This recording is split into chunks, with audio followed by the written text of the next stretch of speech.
In the heart of Alabama, a seemingly perfect life disintegrated into chaos and bloodshed. What began as a trusted stepfather's hidden obsession with his stepdaughter ended in a night of explosive confrontation and murder. How did a seemingly loving family man turn into a perpetrator of such a horrific crime? Alabama is a place where Southern charm and tradition meet under the sweltering sun. Towering oak trees draped in Spanish moss line the streets of small towns where life moves slowly and everyone knows each other. Neighbors chat on porches, sipping sweet tea, while the hum of cicadas fills the air. Sundays are for church, where families gather in their best attire. In the heart of this landscape lives the Mitchell family, John, his wife Grace, and her daughter Lily, whose lives will soon unravel in unexpected ways. John Mitchell, a man in his mid-40s, is a prominent figure in the community. He's well known for his charm and success as a real estate agent, a profession that has granted him both financial stability and social standing. Standing at 6 feet tall with a sturdy build, John carries himself with the confidence of a man who has worked hard to secure his place in the world. His neatly combed brown hair, always kept just so, and his warm smile make him a person who's easily liked and trusted. But beneath this exterior lies a complexity that only a few have glimpsed. John was born and raised in Alabama, the youngest of 3 boys in a middle-class family. His father was a factory worker, and his mother stayed at home, instilling in her children a strong work ethic and traditional Southern values. John's upbringing was typical of the region, strict, religious, and centered around family. After high school, John went to college in Georgia, where he studied business, a decision that led him to the world of real estate. His career took off quickly, and by his early 30s, John was already considered one of the most successful real estate agents in the area. Grace Mitchell is a few years younger than John, in her early 40s. She's a soft-spoken woman with a gentle demeanor, known for her kindness and devotion to her family. Grace is petite, with shoulder-length blonde hair that she often ties back in a loose bun. Her blue eyes, though warm and inviting, carry a certain sadness, a reflection of the hardships she's endured. Grace was previously married to Lily's father, Joseph Adams, a man who died in a car accident when Lily was just a toddler.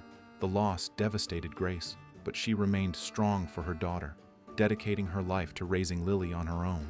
Grace met John at a charity event held by a mutual friend. At the time, she was working as a nurse at a local hospital, a job she loved but which left her little time for socializing. John was immediately drawn to Grace's quiet strength and caring nature, while Grace found comfort in John's confidence and the sense of security he offered. Their courtship was swift, driven by mutual respect and a shared desire to build a stable home for Grace's daughter, Lily. Lily Adams, now 16, is the light of her mother's life. A bright and ambitious young woman, Lily is known for her intelligence and beauty. With her long blonde hair, inherited from her mother, and her father's striking green eyes, Lily turns heads wherever she goes. She's an excellent student, excelling in her academics, and actively participating in extracurricular activities. She dreams of becoming a journalist, a passion that has been with her since she was a little girl. Despite her achievements, Lily has always felt a sense of loneliness, a void left by the father she never knew. Her relationship with John has been cordial, though she has always been cautious around him, sensing that something wasn't quite right. The Mitchell family on the surface appears to be the perfect blend of old Southern values and modern success. They live in a well-appointed home, participate in community events, and are respected by their neighbors. But as with many families, the facade hides deeper secrets. John's past is filled with moments he would rather forget, and his present is increasingly shaped by desires he cannot control. Grace, ever the devoted wife and mother, is blind to the cracks forming in their perfect life, while Lily, caught between adolescence and adulthood, is slowly beginning to see the truth that lies beneath. At Lily's childhood days, John Mitchell embraced his role as Lily's stepfather with heartfelt dedication. From the moment he married Grace, he went above and beyond to make Lily feel cherished and valued. Despite his demanding career, John made a point to spend quality time with Lily. He would often set aside his busy schedule to take her to the park on weekends, where they would play and enjoy the fresh air together. John delighted in these outings, relishing the opportunity to bond with Lily and create joyful memories. He was also thoughtful in his gestures, frequently bringing her small gifts from his business trips. These tokens of affection were not just items, but symbols of his commitment to making Lily happy. Whether it was a stuffed animal from a far-off city or a new book she had mentioned, John always made sure Lily felt special. His attention to her happiness was evident in the way he took her needs to heart, ensuring that she felt loved and valued. For Grace, John's dedication to Lily was a source of immense relief and joy. Seeing Lily thrive under John's care reaffirmed Grace's choice of marrying him.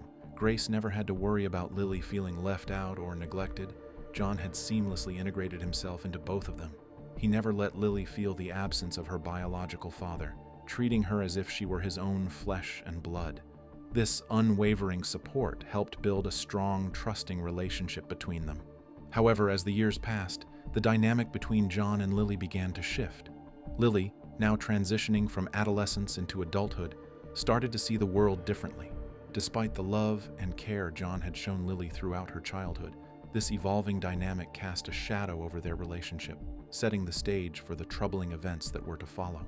Grace remained blissfully unaware of these undercurrents, her trust in John unshaken, believing that their family was as strong and loving as it had always been. John Mitchell began to see Lily differently. She was no longer just his stepdaughter. Now, he saw her as a lively and attractive young woman. Lily, at 16, was growing into her own person, full of youth and energy. These were things that John felt he was losing. Her confidence and beauty were clear, and they stirred feelings in John that he found hard to understand. John tried to dismiss these unsettling emotions, attributing them to a midlife crisis. He reassured himself that his reactions were merely a phase, but the more he attempted to suppress his feelings, the stronger they became. He found himself lingering in the hallway when Lily came home from school, his gaze following her every move with an intensity he couldn't control. He started finding excuses to be alone with her, hoping to bridge the growing distance between them. For Lily, John's behavior was confusing, but he remained the caring stepfather who had always been supportive. She was focused on her studies, her friends, and her future plans, remaining blissfully unaware of the internal struggle John was experiencing. However, as days passed, she couldn't help but notice a change in John's demeanor.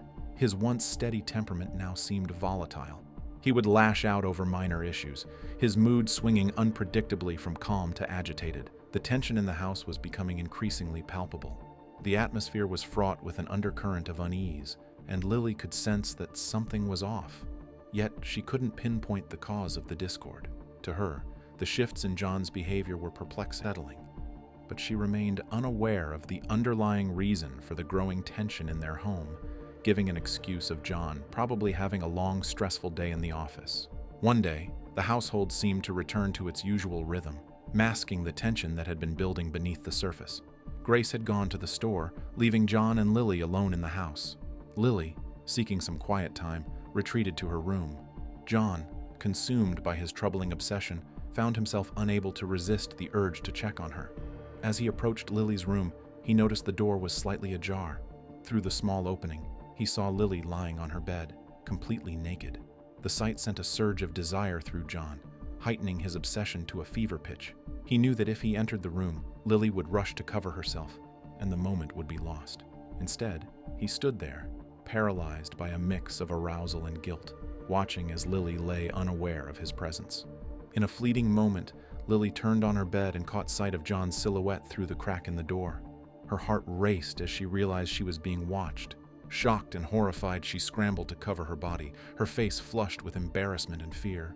John, realizing he had been caught, felt a surge of panic. He tried to push the door open, intending to confront Lily and perhaps make some move to explain or force his way in. But Lily, already panicked, jumped off the bed and rushed toward the door. She reached it just in time to lock it behind her, leaving John on the other side, stunned and desperate. Inside her room, Lily's mind raced. She couldn't understand what had just happened and why John had acted so disturbingly. The fear of what he might do next overwhelmed her, and she decided she wouldn't leave the safety of her room until she heard her mother's voice. She needed Grace to come home, to restore some semblance of normalcy and safety to her world. As she sat on her bed, her mind replaying the horrifying encounter, she hoped for her mother's swift return, desperate to make sense of the nightmare that had just unfolded. When Grace Mitchell returned home from the grocery store, she was greeted by an unsettling quiet. Lily, having sensed the tension that had been building over the past weeks, emerged from her room but made a conscious effort to avoid John. As Grace hurried into the kitchen to prepare dinner, John remained in the living room, his demeanor fraught with an unspoken tension. Grace quickly left the kitchen to use the bathroom, leaving Lily alone. The moment Grace was out of sight, John seized the opportunity. He hurried to the kitchen, his movements fueled by a disturbing urgency. As he approached Lily, she immediately sensed the threat in his actions. John's advances were aggressive and unmistakable in their intent. Lily resisted fiercely, her mind racing as she grappled with the realization of what John was after. Fearful of confronting her mother and disrupting the seemingly stable relationship Grace had with John, Lily felt trapped. She was torn between her fear and her desire to protect her mother's happiness. Choosing to keep her distress hidden, she decided to bottle up her emotions, hoping the situation would improve without causing further damage to her family. Later that evening, Grace had to leave the house for an important community program she was involved in, leaving John and Lily alone once again. The house was draped in an eerie silence, the air thick with foreboding. Lily, trying to escape the palpable tension, retreated to her room to study. Her focus was shattered by a soft knock at her door. As she opened it, she was met with John's disheveled appearance. His bloodshot eyes and trembling hands signaled a profound emotional turmoil. John stepped inside and closed the door behind him, the click of the lock amplifying the growing dread. He began to express feelings of confusion and distress, his words laced with a desperation that only heightened Lily's anxiety. Despite her attempts to create space between them, John's behavior took a dark turn. He reached out and forcibly restrained her, the shift in his demeanor becoming dangerously apparent. In a moment of extreme desperation and rage, John overpowered Lily. He pushed her onto the bed, his hands gripping her throat with terrifying strength. Lily fought back with all her remaining energy, but John's strength proved too much. Her struggles gradually weakened until she finally succumbed to the force of his assault, her body going limp. After the horrific act, John was consumed by guilt and fear. Driven by a desperate need to conceal his actions, he meticulously cleaned the room, altering the scene to suggest that Lily had died by suicide. He rearranged Lily's lifeless body and cleaned the area with a cold precision, his mind racing with anxiety and remorse. When Grace returned home, she was met with John's visibly shaken appearance. He informed her that Lily had locked herself in her room and seemed deeply unsettled. Concerned, Grace hurried to Lily's room, where the grim discovery awaited her. Lily's lifeless body was found, and the scene had been arranged to fit the tragic narrative John had crafted. As the investigation into Lily's death unfolded, the police faced significant challenges in uncovering the truth. Despite their efforts, they found no evidence that contradicted John's version of events. His account, which portrayed Lily's death as a tragic suicide, seemed to fit the evidence that was available, and the case was eventually closed with the conclusion that Lily had indeed taken her own life, and Grace was still deeply affected. The loss of her daughter left a void that was impossible to fill. Grace would often find herself retreating to Lily's room, overwhelmed by grief. She spent hours in solitude, crying and reflecting on the memories of her daughter. John, in contrast, seemed to return to a semblance of normal life, attempting to offer consolation, but struggling to connect with Grace's profound sorrow. One fateful day, as Grace attempted to confront the reality of her loss, she decided to clear out Lily's wardrobe. She hoped that packing away Lily's clothes would help her in the grieving process. It was during this task that Grace discovered a journal hidden among Lily's belongings. The journal bore a chilling inscription on the cover, "All you need to know, Mom." With trembling hands, Grace opened the journal. Inside, she found a detailed account of Lily's experiences and feelings leading up to her death. Lily had written about her growing fears and the unsettling advances of John. The entries revealed a disturbing truth. John's obsessive behavior had escalated into unwanted advances, causing Lily immense distress.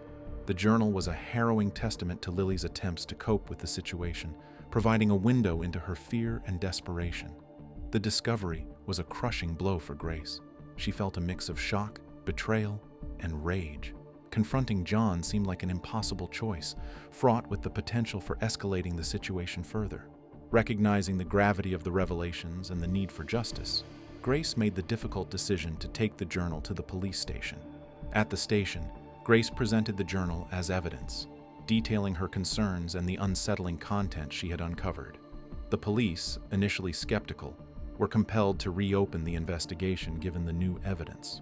They began a more thorough examination of Lily's death, guided by the disturbing revelations from the journal.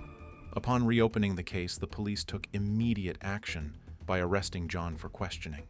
In the face of the renewed investigation, John maintained his innocence. He vehemently denied any wrongdoing or inappropriate behavior toward Lily, sticking to his initial narrative that Lily's death was a tragic suicide. His denials seemed unwavering, but the police were determined to dig deeper. An autopsy was conducted on Lily's body to uncover the true cause of her death. The results provided crucial insights. The medical examiner determined that Lily had suffered significant trauma, including evidence of strangulation. Additionally, the findings revealed signs of sexual assault, contradicting John's claims and pointing towards a more sinister reality. The police then turned their attention to Lily's room, conducting a meticulous search for any additional evidence that could shed light on the events leading up to her death. During their investigation, they discovered a fingerprint in the room that matched John's. This fingerprint was found on surfaces that suggested a struggle, further implicating him. The matching fingerprint, combined with the evidence from the autopsy, painted a grim picture of the circumstances surrounding Lily's death. The findings confirmed that John had not only physically assaulted Lily, but had also raped her before she died.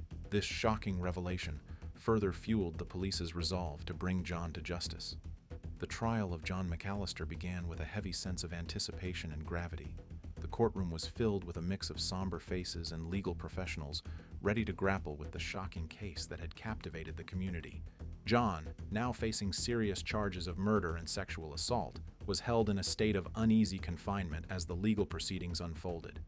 The prosecution presented a compelling case centered around the damning evidence collected during the investigation. The autopsy results, which indicated that Lily had been strangled and sexually assaulted, were critical in establishing the brutality of John's actions. The forensic evidence found in Lily's room, including the fingerprint match, provided a concrete link between John and the crime scene. The prosecution meticulously outlined how John had manipulated the scene to fit the narrative of suicide, attempting to cover up his horrific crime. Witnesses, including forensic experts and law enforcement officials, testified to the evidence gathered and the process of uncovering the truth. The emotional impact of the testimony was palpable, as the courtroom was reminded of the profound loss and tragedy experienced by Grace and the community. Each piece of evidence painted a clearer picture of the night Lily had died, illustrating the violence she had endured and the calculated efforts John had made to escape accountability. John's defense, on the other hand, argued that the evidence was circumstantial and that John had been falsely accused. They attempted to undermine the credibility of the forensic findings and suggested that the fingerprint evidence could have been misconstrued. Despite these efforts, the defense struggled to present a viable alternative explanation for the overwhelming evidence stacked against John. Throughout the trial, Grace remained a poignant figure, her grief evident as she attended each day's proceedings. Her emotional turmoil was exacerbated by the public scrutiny and the painful process of reliving her daughter's final moments. Grace's testimony, alongside the journal Lily had left behind, added a deeply personal element to the trial, highlighting the trust Lily had placed in her mother and the betrayal she had suffered. As the trial reached its conclusion, the jury deliberated carefully, weighing the evidence and the testimonies presented. After several days of intense discussions, they returned with a verdict. John McAllister was found guilty of both murder and sexual assault. The courtroom erupted in mixed emotions, relief and vindication for some, but a somber reminder of the irreparable loss for others. John's sentencing was a somber affair, with the judge handing down a life sentence without the possibility of parole. The gravity of the sentence reflected the severity of the crimes committed and the devastating impact on Lily's family. John was led away in shackles, his once confident demeanor now replaced with a look of resignation and despair. The community, while seeking closure, grappled with the aftermath of such a senseless act of violence. For Grace, the verdict brought a complicated mix of emotions. While she felt a sense of justice for Lily, the pain of losing her daughter remained a constant presence in her life. The trial and its aftermath forced Grace to confront her grief in a very public manner, but it also provided her with a measure of closure. The knowledge that John would never harm another person and that the truth about Lily's death was known offered some solace. After the trial, Grace struggled to rebuild her life, feeling the emptiness of her home, which was once filled with family warmth. The loss of Lily weighed heavily on her, and she often found herself lost in memories of her vibrant daughter. Despite the deep sorrow, Grace sought to turn her grief into something positive by becoming involved in advocacy work for victims of violence and sexual abuse, using her own painful experience to help others. Grace also found comfort in support groups and therapy, which provided her with the tools and understanding she needed to cope with her loss. Although the journey was challenging and filled with heartache, Grace's commitment to honoring Lily's memory and working for change gave her a sense of purpose. Her resilience and determination became a powerful tribute to her daughter's legacy as she tirelessly worked to prevent future tragedies. Want to see more like this? Then click on the video you are seeing on your screen now.